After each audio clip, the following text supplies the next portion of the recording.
Good evening and welcome into another edition of the award-winning LEX 18 High School Sports Zone. COVID-19 has not been kind to the high school football season. In fact, the start of the playoffs were put off 1 week and 22 teams across the state opted out of playing in the postseason, 7 from our area. And the team that struggled to play many regular season games this year was Frederick Douglass. The Broncos only played 1 game since October 9th because many teams canceled on them. Tonight, Douglass started at home against Great Crossing. Broncos were up in the second when the Warhawks' Caleb Perry takes it in on the quarterback keeper, cut that Broncos lead to 19-7. But next, Frederick Douglass possession, the handoff to Darius Neal. Watch him just take off. The push off. Picks up the first down. Same drive, and Samuel Cornett with the quick pass to DeKel Crowdus. He gets a block here from Dane Key to score as the Broncos roll 62-21. BRYAN Station starting its playoffs against Madison Central, a team that beat 21-0 in the regular season. Madison Central looking to move it, but J.T. Haskins Jr. gets the interception. He'd run it back for a touchdown, but it came back on a penalty. J.T. looking on a little like his dad, who's coaching in the box there, watching his son get the turnover chain. Tied at 7. Station took the lead. McCaleb Coffey, a Travion Jenkins touchdown. 14-7 defenders stayed that way until just over a minute to go. The Indians' Cannon centers. He's going to find Jaden West for the 27-yard score. They just need the extra point, but a high snap throws off the timing, and it's missed. BRYAN Station holds on for the 14-13 win to advance. District champ Dunbar started the playoffs at home against Tates Creek. An awesome game and a wild possession here. QB Jake Smith scrambles, strip sack. Commodores have the ball. Tied at halftime. And after the break, another QB scramble, but this one good for a touchdown for Aaron Klein and Tates Creek. And then stop me if you've heard this before. Another QB scramble. This one, a 22-yard catch for Luke Olive. Bulldogs punch it in for the touchdown, and Dunbar wins it 23-20. Henry Clay was a 7-0 winner in the regular season against Lafayette. Much better offense from the Blue Devils, though. Some good defense, too, like this tip pass. Lafayette senior Owen Hellard grabbed the wild interception right there. Generals punched this one in for a touchdown, but Henry Clay would win it 31-13. Of note here, Henry Clay had 3 interceptions returned for touchdowns. All right, Sayre going into the playoffs undefeated, but they didn't have a full district schedule. The Spartans were the 4 seed playing Pikeville on the road. Spartans went down 7-0 early. Nicely responded. Caleb Kern takes it in for the touchdown. Miss PAT made it 7-6. Pikeville had its way in the air, especially yards after the catch. Zach Lockhart receives the screen pass and does the rest.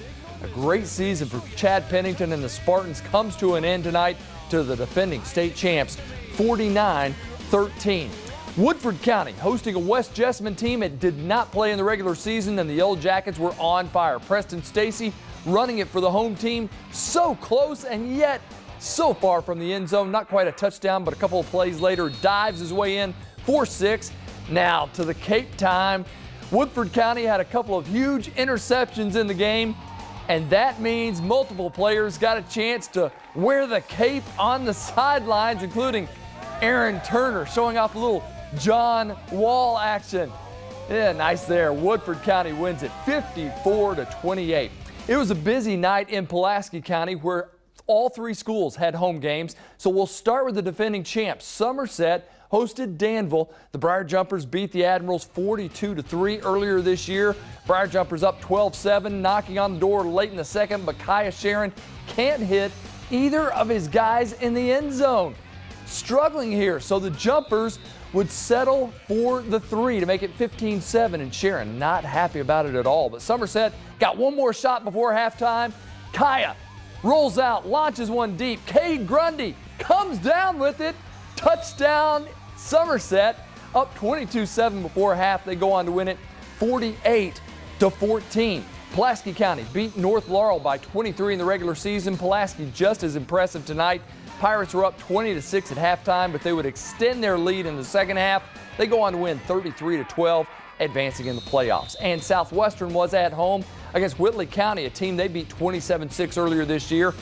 Gideon Brainerd going to take the handoff on the first drive, takes it all the way down to the 1-yard line before falling out of bounds. Next play, Tanner Wright punches it in. 7-0 Warriors on to the second quarter, and Wright is going to take the handoff again, makes a couple of guys miss, and then he is off to the races into the end zone. Southwestern beats Whitley County 42-15.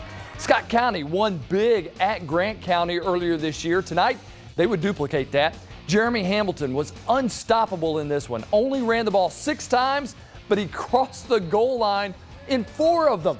You'll see all 3 of them here. Hamilton averaged over 18 yards per carry, a total of 110 on the ground, and that's all Scott County did. They scored 9 touchdowns, all of which came on the ground. Scott County cruises again over Grant. Final score here, 63-12.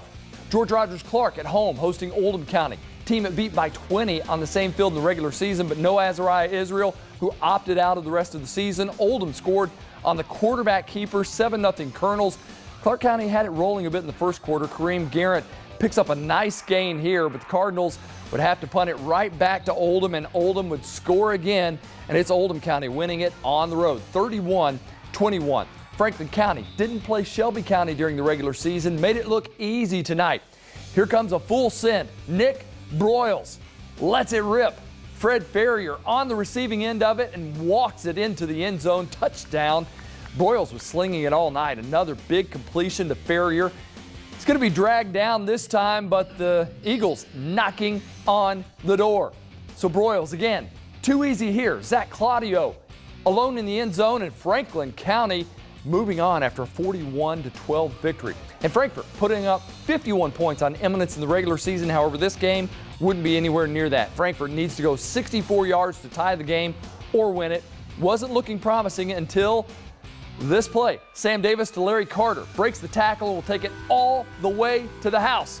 Frankfort isn't out of the woods yet, though. They're still down by 1 with 44 seconds left on the clock. And Coach Foley settling his guys down, drawing up the play. Davis manages to gather the snap as quarterback keeper, but he won't make it. The ball comes loose. They roll him down before the fumble. Eminence holds on to win it 21-20. As always, we hope your favorite team won.